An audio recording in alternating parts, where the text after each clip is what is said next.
이와 같이 성령도 우리의 연약함을 도우시나니 우리는 마땅히 기도할 바를 알지 못하나 오직 성령이 말할 수 없는 탄식으로 우리를 위하여 친히 간구하시느니라. 마음을 살피시는 이가 성령의 생각을 하시나니 이는 성령이 하나님의 뜻대로 성도를 위하여 간구하시리라. 어떻게 성령님이 우리를 인도하실까요? 눈으로 보이지 않는 성령님을 어떻게 우리가 인지할 수 있을까요? 성령님. 근데 반드시 인도하신다 그러잖아요. 근데 어떻게 인도하시는지 그 인도하시는 방법을 성경에 기록해 놓았는데 성경에 기록한 대로 순종하지 않으면 우리가 성령의 인도하심을 따라가지 못한다는 그런 결론을 한번 우리가 보이는 모습을 통해서 한번 유추해 봅시다. 성령의 인도심이 어떻게 될 것인가. 자, 우리 보이는 성령의 인도를 한번 찾아봅시다. 자, 애굽에서 430년 동안 종살이를 하던 이스라엘의 12지파 430년을 종살이했어요. 그래서 이스라엘의 아들, 야곱의 아들 12지파를 끄집어내십니다. 끄집어내시는데 어느 날 갑자기 9번째 그대로 그 재앙, 흑암 재앙이 끝나더니 6월절 어린 양을 잡아 6월절 어린 양을 잡아서 문인반에 피를 바르고 그 고기를 먹어라. 그리고 그날 밤에 이 6월절에 참석한 백성들만 출애굽이 가요.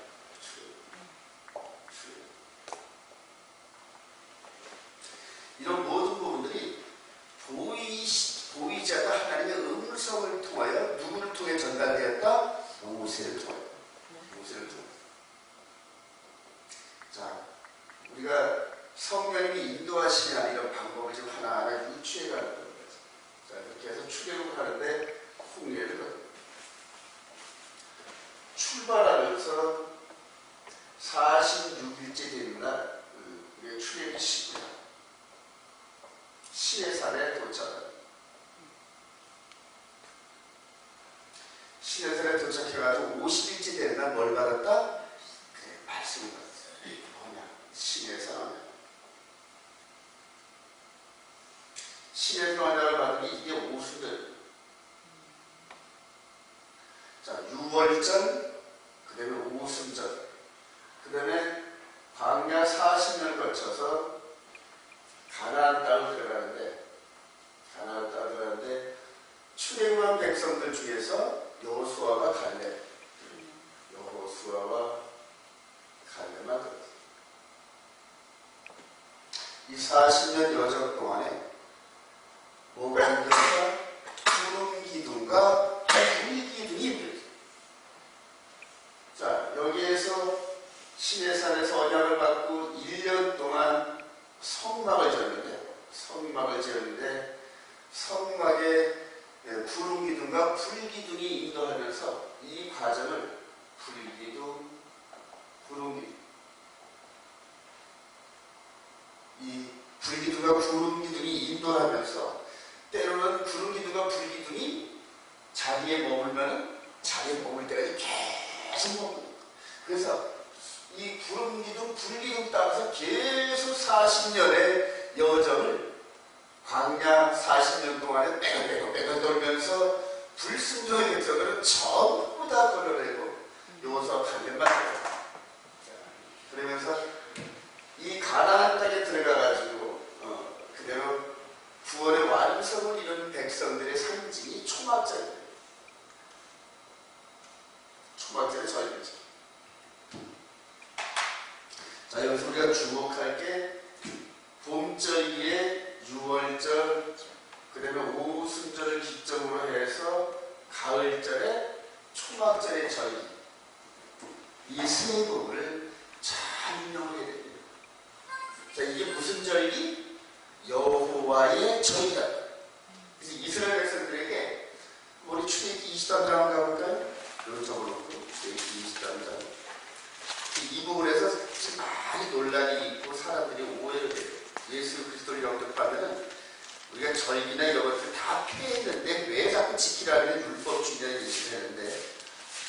출애굽기 23장 언약 가운데서 출애굽기 23장 이게 언약 안에 들어가는 건데 이게 언약 안에. 그래서 우리 출애굽기 23장 14절 너는 시작 너는 매년 3번 내게 절기를 지킬지니라. 15절 너는 무교의 절기를 지키라. 이게 바로 6월절. 자 이게 6월절. 자 우리 16절 매추절 시작 매추절을 지켜라. 일내가 수고하여 한때 너희 천절만을 거두리라. 요게 매추절. 오순절이 매추절. 자 그리고 수장절 시작 수장절을 지키라. 이는 내가 수고하여 이룬 것을 연말에 밭에서부터 거두어 저장하리라. 이 모든 남자는 매년 3번씩 주 여호와께 모일지니라. 아멘. 언약으로 주신 언약. 자 그렇게 해서 이 언약을 전부 다 계명, 분의, 율례, 법도를 묶어가지고 출애굽기 24장에서 보면은 4절, 6절에 보니까 모세가 피를 가지고 제단에 뿌리고 언약서를 가져다가 백성에게 낭독하고 그리고 8절에 모세가 그 피를 가지고 백성에게 뿌리며 너희와 세우신 언약의 피라. 이게 전부 다 언약입니다. 6월절, 오순절, 맥추절, 그 다음에 초막절 이게 전부 다 하나님께서 신의 산에서 맺은 언약이란 말이에요. 자 그리고 이스라엘 백성들이 이스라엘 들어가서 성전을 세우고 나라를 세우면서 이 언약대로 매년 6월절 되면 예루살렘에 들어가고 그 다음에 오순절 되면 또 예루살렘에 들어가고 초막절 되면 예루살렘에 가가지고 항상 하나님의 그 말씀의 패턴, 여호와의 절기의 패턴에 따라서 움직이면서 우리 예수님께서 어렸을 때 이 절기를 따라서 그때는 요셉 아버지와 마리아 어머니 따라가다가 길을 잃고 헤맸던 이런 부분들도 전부 다 이런 패턴입니다. 그래서 웬만큼 성장하면 애들을 데려다가 전부 6월절, 오순절, 초막절에 참석하면서 우리가 마치 제사 드릴 때 애들을 데리고 이렇게 제사를 가르치듯이 이스라엘의 부모들은 항상 이 절기 때만 되면 애들을 데려다가 함께 어른 아이들 함께 절기를 지키면서 하나님의 패턴을 따라. 그리고 또 이제 그 부모가 돌아가시면은 자녀들이 성장이 계속 이어져 됩니다. 근데 이렇게 해서 그대로 여호와와 함께 1년을 6월절, 오순절, 초막절 이런 식으로 지내다 보면 이 의미 여기서 6월절 양을 잡고 그 다음에 오순절 제사를 드리고 초막절 때 가을에 그대로 그 8일 동안을 완전히 그 초막절 그 잔치를 막 보내고 나면서 1년 동안 사이클들이 이렇게 돌아가다 보면 어느새 자기 자신에 있는 이 마음이 절기에 대한 의미를 깨닫게 됩니다. 이게 이제 구약 백성들의 패턴이었습니다. 그런데 우리 주님께서 6월절에 양 잡는 날에 정확히 주 돌아가시고 십자가에서 무교절날 장사 지냄을 당하고 초실절날 부활하셨습니다. 할렐루야. 이 사실 이스라엘 백성들이 전부 깨달은 건 아니에요. 전부 깨달은 건 아니에요. 그리고 오순절날 성령 강림이 오면서 120문도를 통하여서 성령님이 강력하게 임하니까 그 이전까지는 이 절기에 대한 이런 것들이 예를 들어 베드로 또한 30대에 넘었을 때고 요한도 30대 넘었을 때고 바울 사도도 30대가 넘었을 거란 말입니다. 그러니까 이 절기를 적어도 20번 이상은 다 참석했던 그런 멤버들인데 그 이전까지는 그냥 6월절이니까 가고 오순절이니까 가고 초막절이니까 갔던 이런 명절의 이런 그런 것만 느꼈는데 6월절 때 우리 주님께서 십자가의 피를 이렇게 흘리면서 그냥 고통당하는 걸 눈으로 봤단 말입니다. 그래서 이제 끝이야 하고 생각해가지고 자신들이 이 어깨에다 스승의 시신을 내다가 돌무덤 아리마대 요셉의 그 부자가 만들어 놓은 돌무덤에다가 장사를 지내면서 눈물을 쫙 이제 끝이구나 이렇게 생각했는데 말씀대로 초실절날 부활하셨다. 할렐루야. 이거를 마리아가 봤단 말이에요. 마리아한테 맨 처음에 전했더니 나중에 베드로와 요한이 그래? 그러면서 막 무덤에 뛰어가가지고 보니까 옷이 그대로 있는 상태에서 그냥 거기서 이렇게 쏙 빠져나온 것처럼, 영적 존재가 그대로 빠져나온 것처럼 그렇게 개켜있는, 옷이 개켜있다는 뭐냐면 옷이 그대로, 수의가 그대로 있다는, 또 거기에서 뭐가 쭉 빠져나온 것 같은 그런 모습으로 발견한다는 거죠. 그 사람이 건드린 흔적이 전혀 없는 수의인데 그대로 있는 상태에서 시신만 없더라고요. 놀라웠어요. 그리고 그때 우리 부활하신 주님이 그날 저녁에 제자들에게 너희들에게 평안이 있을지어다. 그리고 이때부터 40일 동안, 광야 40년 동안 가르쳤던 것처럼 40일 동안 있으시면서 하나님 나라에 대해서 가르쳤던 거예요. 이때는 40년을 가르쳐도 못 깨달았어요. 근데 이때는 40일을 가르쳤어요. 40일. 부활하시고 나서 40일 동안 가르치시고, 그리고 승천하신 다음에 약속하신 대로 오순절날 예수를 영접한 그 백성들에게 뭐가 임했다? 성령이 강력하게 임했다. 할렐루야. 이들이 참 백성이다. 이들이 오순절날 성령 받은 백성들이, 성령님을 받은 백성들이 이 마음의 거룩함과 함께 하나님 나라가 임하였다. 할렐루야. 이때부터 성령이 인도한다. 성령이 인도하신다. 여기는 불기둥과 구름이 인도함을 따라서, 근데 이후로는 이제 마음 안에서 하나님 나라가 임한 그 백성들이 이 마음 안에 임재하신 성령님께서, 할렐루야, 이게 성령입니다. 자, 이전에는 하나님께서 여호와의 절기 따라 그대로 계속해서 1년 동안 하나님의 절기 따라서 그 의미를 깨닫게 하시면서 초막절을 향하여 가셨던 이 하나님이 이제는 사람 마음 안에 직접 임하십니다. 예수님의 십자가 보혈에 의해서 우리 마음을 깨끗하게 하고 정결하게 한 그 마음 안에다가 성령님이 유월절의 의미, 오순절의 의미, 초막절의 의미, 이런 것들에 이 성경 내용을 기록하신, 그리고 이제 성령님이 인도함 따라 우리가 매년 첫째가 되면 1월 14일날 유월절, 무교절, 초실절의 의미를 이 마음 안에서 되새기면서 예수님께서 걸어가신 그 길을 함께 따라가는 거죠. 지금 우리 바울사도 그랬잖아요. 내가 예수님의 뒤를 따라가듯이. 그게 뭡니까? 바로 유월절, 무교절, 초실절의 의미를 되새기면서 주님과 함께 동행하는 거죠. 유월절에 죄로 말미암아 죽은 그 의미를 다시 생각하면서 새롭게 한 해를 생각하면서 죄와 싸워서 내 마음에 찌꺼기로 남아있던, 부스러기로 남아있던 그런 죄를 십자가와 함께 못 박고, 할렐루야. 이런 것들이 영적인 그런 의미로 계속 되어진 거야. 내 마음에 잠재되어 있는 죄, 누구와 싸우고 누구 마음을 아프게 했던 이런 모든 이런 계명에 의해서 어긋나는 그런 죄들을 생각하면서 유월절날 우리 주님과 함께 십자가에 못 박고 함께 장사되고 함께 부활하면서, 또 이 오순절 성령 가림날 이 안에서 말씀을 다시 한번, 작년에 몰랐던 말씀을 다시 한번 올해 되새기면서, 이 말씀에 대해서 내가 연약했어, 이런 식으로 해서 연약했던 그 말씀을 다시 한번 강하게 느끼면서 죄와 싸워 이기는 그런 강력한 말씀을 받고, 할렐루야. 그러면서 거룩히 여정 매일 마음에 기록되는 말씀을 기록하면서 성령님께서 우리를 인도함 따라서, 성령님이 어떻게 인도하시나요?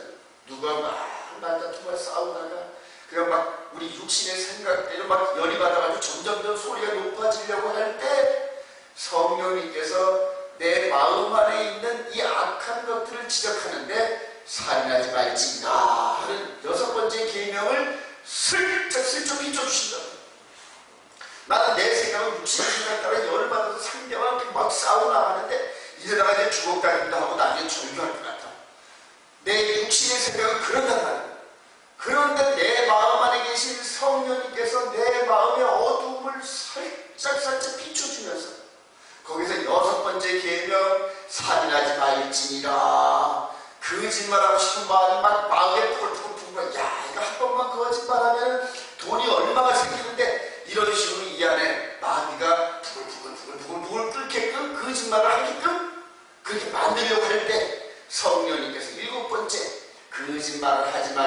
번째, 거짓말하지 말지니라.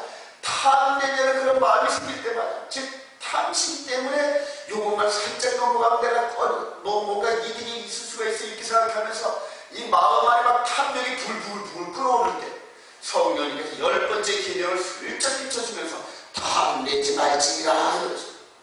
성령님께서 우리가 연약하여 할 수 없는 하나님의 그 말씀의 순종에 대해서 비추어주면서 우리의 마음을 절제하자, 행동을 절제하자. 할렐루야. 이게 성령입니다.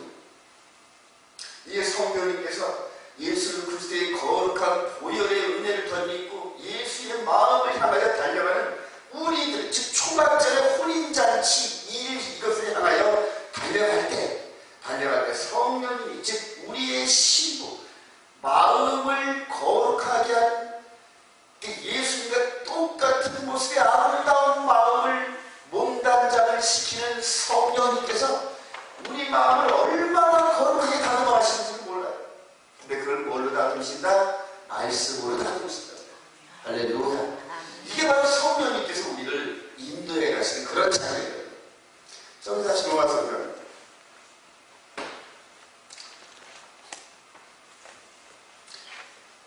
이제 로마서에서 이제 이런 부분 속에 성령님이 인도하심에 따라서 29절에 보니까 이렇게 그대로 29절부터 이렇게 설명해요. 하나님이 미리 아신 자를 또한 그 아들의 형상을 본받게 하기 위하여 그 아들의 형상이란다.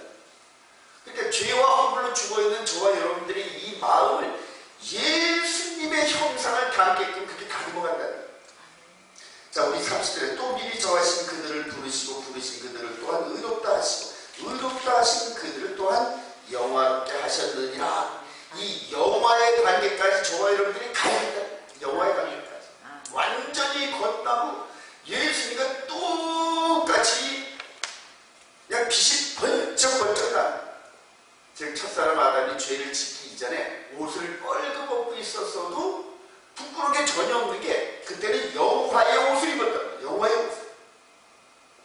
근데 죄를 지우는 순간에 영화의 옷을 뺏겨버리니까 자기가 뻘겋어서 부끄러워. 이제는 우리 주님께서 다시 한번 우리를 거듭나게 하시고 우리 생명을 다시 사시면서 그 영화로운 몸의 옷을 입혀주실 줄로 믿습니다. 그 과정이다. 그 과정이 성령님께서 우리를 인도하시는 과정이다. 이후로는 이제 31절 이후로는 누가 감히 우리를 건드리겠냐. 하나님께서 그 아들을 희생시켜가면서 우리를 건지셨다. 할렐루야.